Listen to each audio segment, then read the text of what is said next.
Well, Charles Chaw is the director of China Knowledge Consulting, and he joins us now to discuss Sino-U.S. ties. Charles, how surprising is it for you to hear these comments from President Bush singling out Taiwan as an example that China should follow? It came as a surprise when he made comment on Taiwan democracy and freedom of religion. Taiwan, as you know, as we all know, that has been a very sensitive issue to China, and Bush's comment is going to chill his reception in China, because early on, just this year alone, we see that the China has quite good collaboration. There's a joint military exercise with U.S. after Russia, and there are also Sino who came and talked to China, and the certain issues were resolved. And trade ministers talk, and then they have some positive results from that. But comment like that is definitely going to be quite uncomfortable to the top officials, of course, President Hu of China.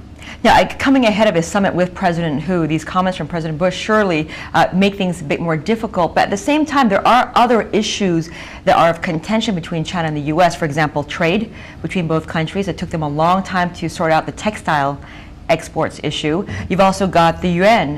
The U.S. is continuing to put pressure on China to revalue upwards the renminbi in China. And then you've got the issue of North Korea as well, that the U.S. wants China to take more of an effort in getting North Korea to end its nuclear program. Let me tell you these three issues. Talk about textile. China has given in and contract signed to up year 2007.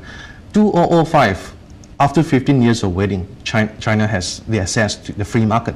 And China, U.S. came back to them and says, no, we need to restrict, and we need to impose quota. Now, it has been resolved. China gave in.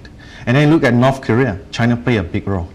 And even President Hu has to pay a visit to North Korea to have the last talk. I think there's a closer talk, and I think there's going to be very positive results from there on the nuclear talk. Yeah. And, sorry. Is there any suspicion or difficulty between China and the U.S. with Japan trying to have a closer relationship with the United States? What President Bush approach in this diplomatic relationship is not such a friendly one, because China would view American not very sincere, because the one China policy is been repeated many times. And I'm sure the officials, President Hu Jintao, will not want to hear any comments on Taiwan. It's so such a sensitive thing. What China has been wanting is China be returned to China. Do you think that President Bush will be able to achieve anything of substance when he meets with President Hu Jintao, or is this just more like a nice friendly handshake and some FaceTime together? It came as a surprise, and it really puzzled many officials, both in China and the United States. The comment was not a friendly one, and it might chill his reception in this coming Sunday trip to China. Okay, let's talk about the issue of Japan, because that's another sort of interesting story. China-Japan relations right now are not very good at the moment, you could say. There are some strains there. And with Japan and the U.S., there are also issues that they're trying to hammer out, like moving military bases in Okinawa, for example. How do these three countries and their relationship affect the balance of power in Asia? Okay, and Japan is, of course, very important to U.S. Likewise, what most important, of U.S. intention of Japan and U.S. relationship is military presence. And so far, you look at Koizumi, have supported the war in Iraq, and unconditional support in other issues like tsunami and so on and so forth.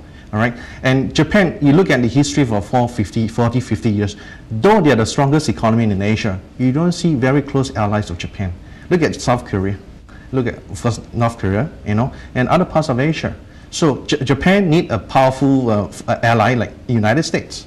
But does it make the security situation in Asia a bit more tense, perhaps, if Japan doesn't have as many allies as you're saying it doesn't?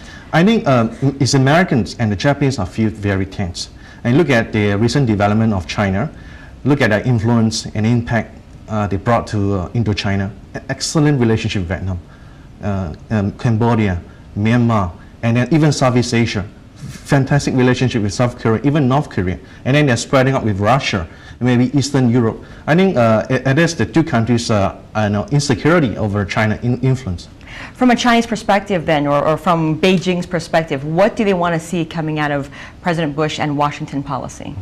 Early on, we see that Sino and Treasury, the trade security, we talk about trade, talk about yuan revaluation. Now, these issues are more or less resolved, though not to not to the expectation of Americans, but things has been, the Chinese has have given, and things are improving. So I think really get things done and to deal with China is do something with Taiwan.